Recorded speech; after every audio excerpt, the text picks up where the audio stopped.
kabajamtoota hordoftoota galamsawut akkam jirtan nagaa nageenyi keenya kan onni keenyarraa madde bakka jirtan maratti isin haadha qabu jecha arrantaan waan addaatiin as baanii jira galamsawut wanni addaa kun maali? Egaa dhaloota biyyaaf yaadu dhaloota abdii egereete dhaloota if bira dabaree barattootaaf if bira dabaree dhaloota fuulduraatiif yaadu tokkotu as ba'ee jira. Dhaloonni sun eenyu jettan dhalattoota biyya keessaa kan magaalaa galamsootti dhalatan garuu biyya alaa jiran. Tiim Minallaa Bushraatiin hoogganamu mana barumsaa kana keessa baratee kan jiru barattoota as baratanii jiran kan biyya garaagaraa dhaqanii kompiitarri bitamuudhaan akkuma agartan Minallaa Learning Center jira. As keessatti bitamee barattootaaf kennamee ammaan tana leenjiirra jiranii waan kana immoo namni bakka guddaa jiru hedduu jira. Barattoonni mana barumsaa kana baratan injiinara, dooktara, piroofeesara kan biyya alaa biyya keessa bakka hedduu jiru hedduutu jira.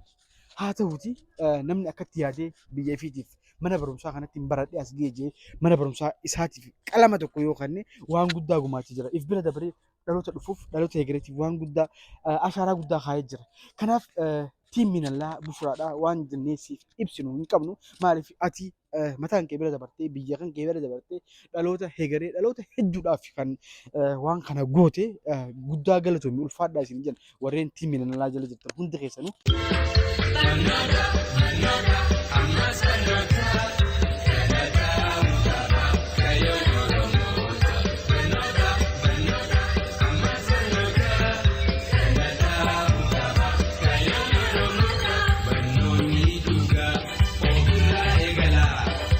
Kabajamtoota hordoftoota keenya ammaan tana akkuma agartan baratu jiranii warri baratu jiru kun immoo barsiisota waa'ee kompiitaraati kan isaan barataa jiranii. Barsiisaa Ayyalaa Geetaachoon jedhama. Maal barsiistaa? Barnoota herreegaatiin barsiisa kutaa 12ffaa. Asitti amma e-learning irratti kompiitara kaameraadhaan gara kaameraatiin gama keenya dhufe. Isarra san irratti leenjii adda addaa fudhachuu jirra guyyaa sadaffaa keenya. Kanaaf leenjii kana irratti waan hedduu argachaa jirra. Kompiitarri kunis akkaataan itti fe'ame kun Windows ture. Inni kun immoo Windows osoo hin ta'in Linuxidha. Windows irraa kan duraan nuti beeknu kan fe'amee jiru kompiitara hundarratti kan fe'amee jiru san irraa adda. Haalaan bareedaadhaa fi barnootaaf ga'ee olaanaa kan qabu. Egaa kabajamtoota hordoftoota keenya qophiin teenya tan e-learning mana barumsaa haaskuul lakkoofsa lama mana barumsaa hundi keessatti godhaa jirru akkuma tuufetti jira. Galtumaadha. Maqaan kiyya Teewros Warqinaa jedhama. Itti gaafatamaa waajjira barnootaa magaalaa Galamsooti. Kanaafuu har'a aniin asitti argame Minallaa e-learning library keessatti hojii leenjii kompiitara sooftiweera haaraa mana barumsaaf gumaachameen isarratti barsiisota mana barumsaa hundee Galamsoo tiif leenjiin dhaabbata kallattiidhaan kaameraarraa dhufaniin kan namaa jira yeroo ammaa kana daawwachuudhaaf hin dhufe. ስሜ አማኑኤል መብራቱ ይባላል። ከአማራ ኤጁኬሽን ኢትዮጵያ ከሚባል ግብረሰናይ ድርጅት ነው የመጣሁት። አሁን እዚህ የመጣህበት ጉዳይ ምንድን ነው? ምን እያደረክ ነው? ምን እያስተማር እነማንን እያስተማርክ ነው?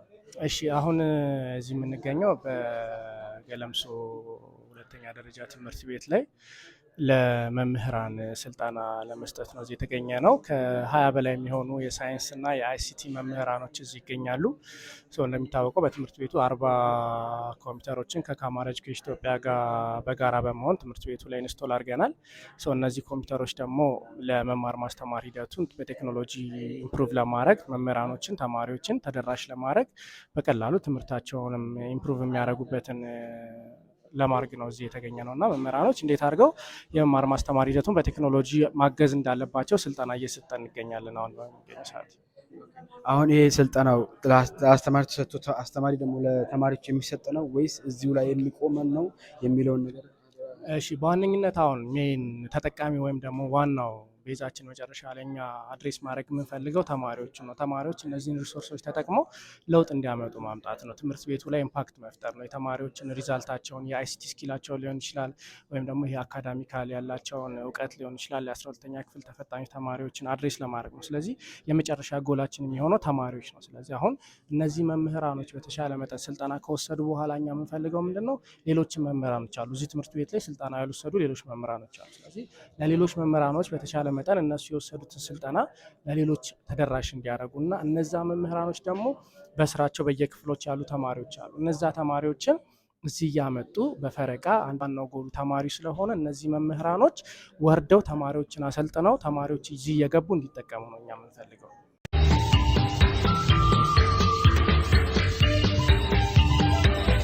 ኮምፒውተር baay'eedha kan as keessatti argaa jirru. Koompiitara kana duraan as jiramu akkamitti argachuu dandeessa? Kompiitara kana karaa adda addaatiin dhalattoota magaalaa Galamsooti amma kana kan ispoonsara ta'ee nuuf fide Minallaa bira gahee Minallaa bifa kanaan amma kompiitara 40 nu gargaaree jechuudha. Dhugaa dubbachuudhaa fi dhalattoonni magaalaa Galamsoo mana barumsaa keessatti baratanii ka'umsa ta'eef kana deeggaruudhaaf sochii guddaa godhaa turan jechuudha. Keessumattuu biyya keessaanis biyya alaanis deeggarsi kun godhamaa ture. Manni barumsaa Galamsoo akka hundeeffama isaatti hayyoota hedduu keessaa ba'e yoggaa ta'u, yeroo ammaa dhalattoonni hayyoonni deeggarsa isaaniitti fufuu qaban kan jedhu qaba. Asumaan obbo Minallaa Bushraa baay'ee galatoomfachuun barbaada. Maaliif manni barumsaa kun akka hundeeffama isaatti ganaa duubatti kanaaf yoggaa ta'u, amma garuu ifa argarree jira jechuudha. Mana barumsaa kana keessatti barattoonni keenya, barsiisonni keenya haala saayinsawaa fi teekinooloojii hordofeen baruu barsiisuu isaaniitti fufuudhaaf kompiitaroota 40 aksarii isaa wajjin deeggarsa Minallaa Bushraa godheen sonnis baay'ee gammadoodha. Kompiitara 40 jechuun baay'ee guddaadha. Minallaa gareen Minallaa hedduu galatoomaadha. Waan hedduu nama gammachiisu hedduu gammannee biyyan keenya warreen mana barumsaa kana keessatti baratan hedduu yoo akkam jabaate doktorotaan galmeessee qabu 200 ol anuu qofatti injineerota hanga 100 olitiin galmeessee qabu jechuudha. Warra duraanii asii baratan jiru jechuudha. Kanaaf gareen Minallaa Bushraa akkuma kompiitara firii 40 fidde kanatti warreen mana barumsaa sadarkaa lammaffaa magaalaa Galamsoo kana keessatti baratan hundi keessanuu hundeen keessa waan as ta'eef jalqabbiin keessa waan as ta'eef dhaloota ammayyaa dhaloota ammaa dhufu kanaaf seenaa waan gaarii tokko hojjetuudhaaf wantoota mana barumsaa kanaaf barbaachisu laabrarii kitaabota adda addaa yeroon modernaayizii yeroo ammayyaa waan ta'eef wantoota dhimma addunyaa wal qunnama wal qabatee waa hedduu jira. Kanaaf yoo akkam jabaate namni tokko yoo kitaaba tokko bitee akka nama barataa meeqa barsiisetti sadarkaa lammaffaa magaalaa Galamsoo hundatti baratan hundi keessan kan sadarkaalee gaggeessummaa gubbarraa hanga jalatti kan biyya alaa imbaasiilee adda addaa keessa jirtan hundi keessanuu mana barumsaa kanaaf seenaa tokko hojjetuu qabdanii waan qabdanii mana barumsaa kana jijjiiruu qabdanii gareen Minallaa akkuma kompiitara firii 40 ol naqee hedduu nu gammachiise hedduu itti gammanne hedduu boonne. Tanaaf obbo Minallaa galatoomii ammas jabaatanii warreen hafan akka itti nufuufsan asumaan dhaamsa qabnaa. Minallaa kunis mana barumsaa kana baratee quuqama inni biyyaaf qabu sabaaf qabu dhalootaaf qabudha kan waan kana godhe. Mana barumsaa kana kan barbaachisu kompiitara qofaa miti waa baay'ee barbaachisa. Isa kanarraa fakkeenya fudhatanii dhalattoonni biyya kana kanas dhalatan biyya hedduutu jiru. Dooktorri jira, piroofeesarri jira, nama hedduu jira. Namoonni sun isa kanarraa fakkeenya fudhatanii maal godhuu qaban jettu? Akka mana barumsaa keenyatti egaa inni kun kan jalqabaati deeggarsi amma Minallaan nu godhe kuni manni barumsaa keenya akkuma beekamutti mana barumsaa yeroo dheeraa ture haaromsa illee hin arganne biildingiin adda addaati illee haaran amma akka hojjetameef hin jiru istaandardii akkuma waliigalatti akka istaandardii haayiskuuliin tokko guutuu qabu guutee hin jiru.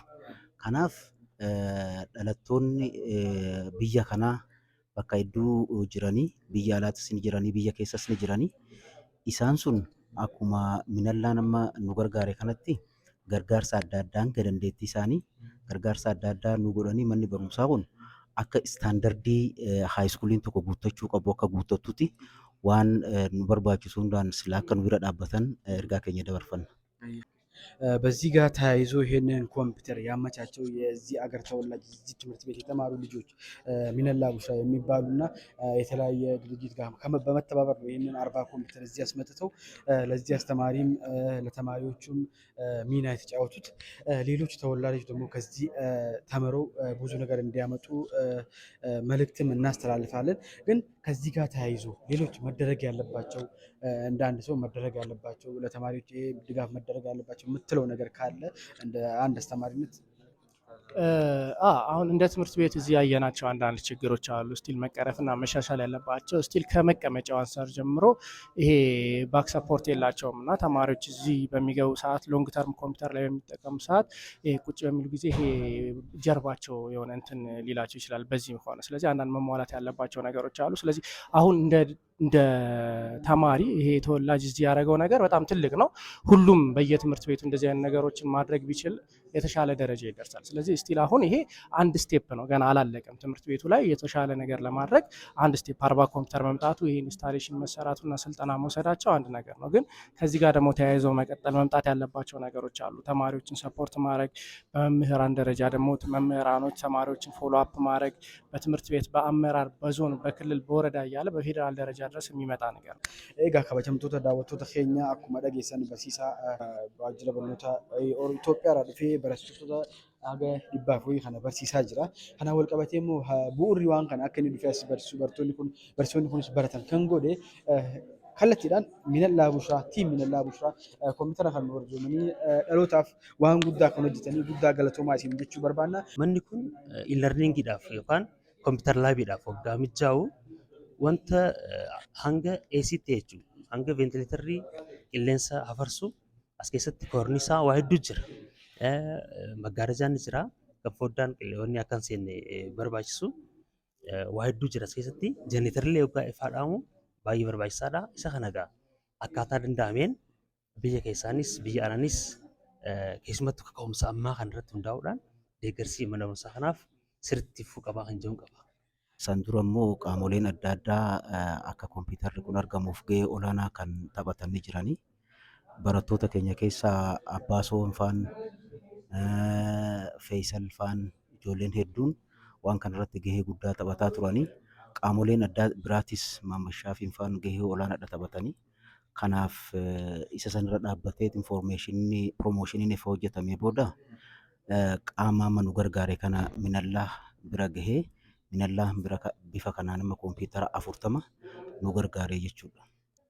Dhugaa dubbachuudhaaf dhalattoonni magaalaa Galamsoo mana barumsaa keessatti baratanii ka'umsa ta'eef kana deeggaruudhaaf sochii guddaa godhaa turan jechuudha. Keessumattuu biyya keessaanis biyya alaanis deeggarsi kun godhamaa ture.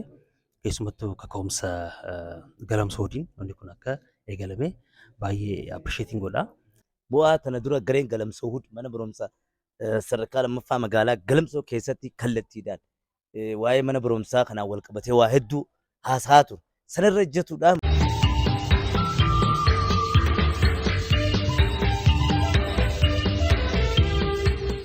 barattoonni mana barumsaa kan keessa baratanii ba'an kan biyyoota garaagaraa jiran doktoroota, piroofeesaroota akkasumas biyya alaa biyya gamaa keessa jirtan hundi keessan mana barumsaa kun haqa guddaa isinirraa qaba. Bu'uurri bakka guddaa gahuu keessanii mana barumsaa kana. Kanaaf ta'uu beektanii akka waan mana barumsaa kanaaf barbaachisu guutan waamicha isinii dhiyeessuu barbaanna. Arras Galamsoo irra deebi'uudhaani. kanaaf dhalattoonni biyya keessaa biyya alaa warreen mana barumsaa sadarkaa lammaffaa yookaan hundee Galamsootti baratan hundi keessanuu kan imbaasiilee adda addaa keessa jirtan kan biyya alaas jirtan hundi keessanuu akkuma obboleessi keenya Minallaa Bushiraa kompiitara kana garee isaa wajjin nu gumaachetti wantootaaf akkuma eebiin reefu kaasetti koorneezan qabanne kuni yeroo koorneezan qabne ni oowwaa. Yeroo ifaan dhaame jeneretara barbaachisaa, yeroo jeneretaraaf nadaajii gaazaa barbaachisaa. Kanaaf qaama mootummaa eeguu qofa osoo hin taane akka dhuunfaa kiyyaatti akka mataa kiyyaatti maal godhuun qabannee warreen biyya alaa biyya keessa jirtan hundi keessanuu wantoota istaandaardii wantoota mana barumsaa kana barbaachisu hundi keenya warreen miidiyaa kana hordoftan hundi keessanuu miidiyaa kanarra ijjattanii wantoota mana barumsaa kanaaf godhamuu qabu. Dura ifirraa eegal jalqabnee jira hin xumurre nuti jalqabne kana dura dhufnee isin garsiifnee beeksisa rakkoo jiru. Rakkoo kana obboleessa keenya Minallaan takka jee jalqabee jira. Warreen hafan immoo isa dhiisuu qofa osoo hin taane anoo maaliin godhuu qaba jennee itti fufuu qabnaa. jennaa warreen haga ammaa nu daawwataa jirtan hundi keessanuu sheer godhaatii nama hunda biraa ga'aati mana barumsaa kana karaa amma jette haa jijjiiruu jechuun barbaada. Carraa kanaan kan ibsuu barbaadu mana barumsaa hundee galamsootti akka godina Harargee fi Harargee lixaatti akka biyyaatti barattoota qabxii olaanaa fidan mana barumsaa kanarraa ba'anii jiran. Keessattuu barattoota qabxii 605 fiduudhaan iskoolaara biyya alaa argatee galamsoorra jechuudha barana. Kun ka'umsa guddaa mana barumsaaf ta'ee kaka'umsa sosochii barnootaa minallaafaan biyya alaa asii immoo galamsoodii fi qaamman dhalattootaa fi deeggartoota barnootaa martinuu irratti hirmaatanii mana barumsaa guddisuudhaaf sochiin yookaan qaanqeen qabatee jira jechuu danda'a. Kanaaf isa kanaaf maqaa bulchiinsa magaalaa Galamsootiin akkasumattis waajjira barnootaa magaalaa Galamsootiin baay'ee galatomaa jechuun barbaada. Barnoota qulqullina qabuun lammii hundaaf. Quality education for all. Barnoota qulqullina qabuun lammii hundaaf. Quality education for all. Kalau mau alfaan dari jalan lah, aku mana berusaha ini abdi kamna alfaan daun.